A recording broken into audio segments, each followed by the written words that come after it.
This is Logan. And this is Rylie, and this is our podcast where we talk about true crime and serial killers. If you like this stuff, please subscribe. Today we're going to talk about Ed Gein, and next week you can expect to hear about the Murdaugh case. Thank you. Okay, we're going to be talking about a serial killer. His name was Ed Gein, and he was from Wisconsin. And his mom dying triggered him into I don't know, he went insane whenever his mom died. Okay, I'll explain what made him to this point. So his dad was a bad alcoholic, and that's all I know about his dad because I couldn't really find anything.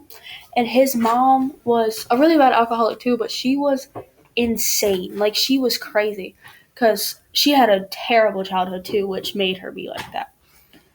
But long story short, when it comes to that, she convinced him that every woman was evil and she was the only one that wasn't. She convinced him that all women were like the paws of Satan or some stupid stuff like that. Spawn of Satan, silly. That's what I said. I said paws. Anyways, and then she was insane. She was crazy, and she was extremely physically and verbally abusive. But since he was raised like that, he became so obsessed with his mom to the point where he wanted to become her. Yeah. As in, like, he would even dream about being his mother. And it made him to the point where he would kill people that related to his mom because he was trying to make a suit to be inside of her. He wanted to be his mom so bad that he would go to graveyards, dig up people that resembled his mom in any way to try to create a woman's suit, I think they called it, so that he could be like his mom. And, I know his first murder, well, whenever his mom died, he was living by himself because they lived together in a farmhouse. But whenever his mom died, he was spending a lot of time by himself because he wasn't social at all and he didn't have any other family other than his mom at that point.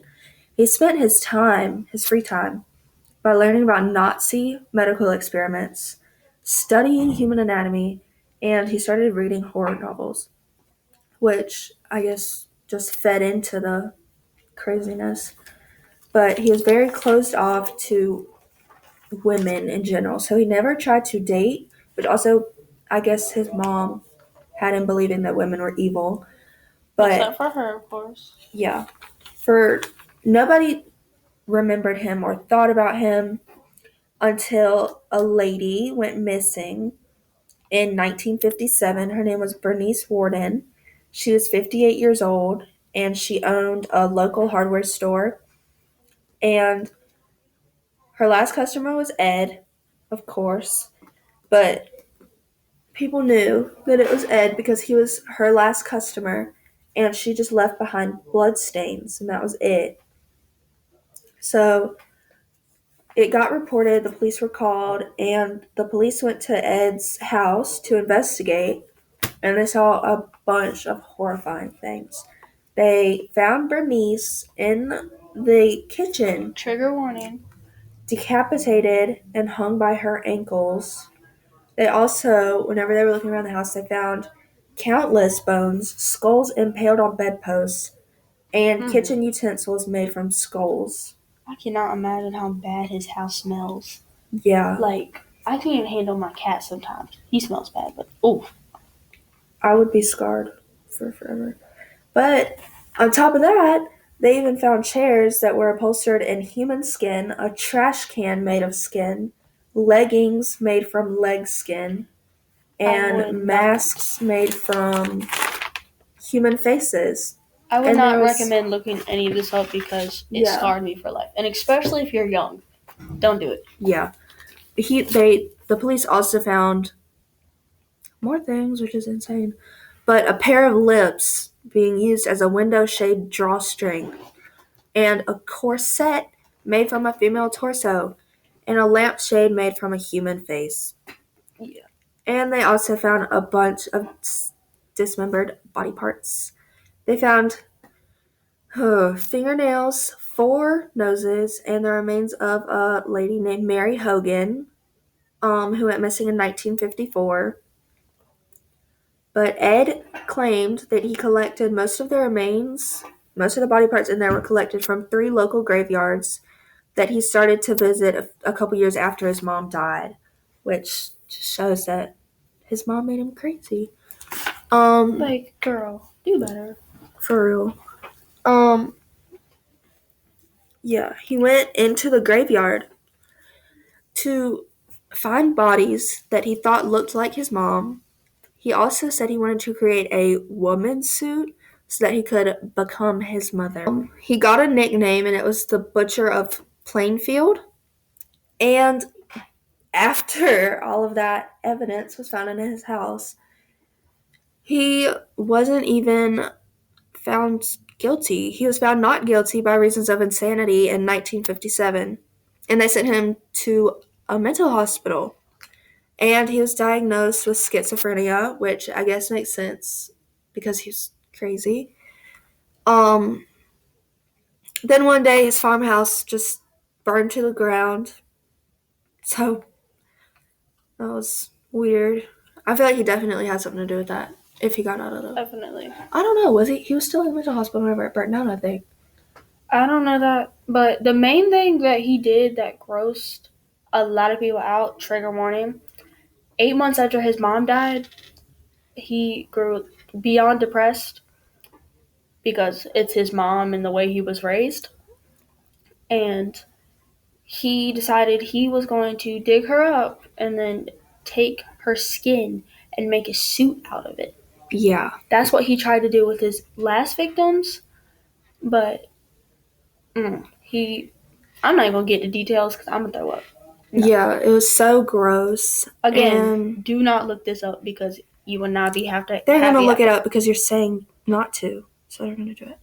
Anyways, 10 years after he was sent to the mental hospital, he was deemed fit to stand trial, and he was convicted of only Bernice's murder, which is insane because he obviously murdered Mary Hogan. He murdered, like... He only claimed 2 people, I think.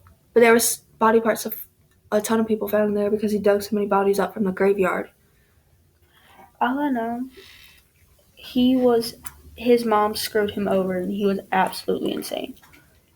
Yeah, but that's the only murder he was convicted of.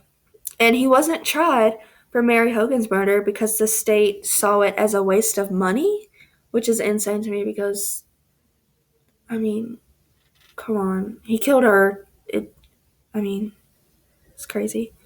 And they reasoned that he was insane and that he would already be spending the rest of his life in mental hospitals, so that there was no need for him to go to jail because he was already going to be, or not jail, but be, convicted of 2 murders.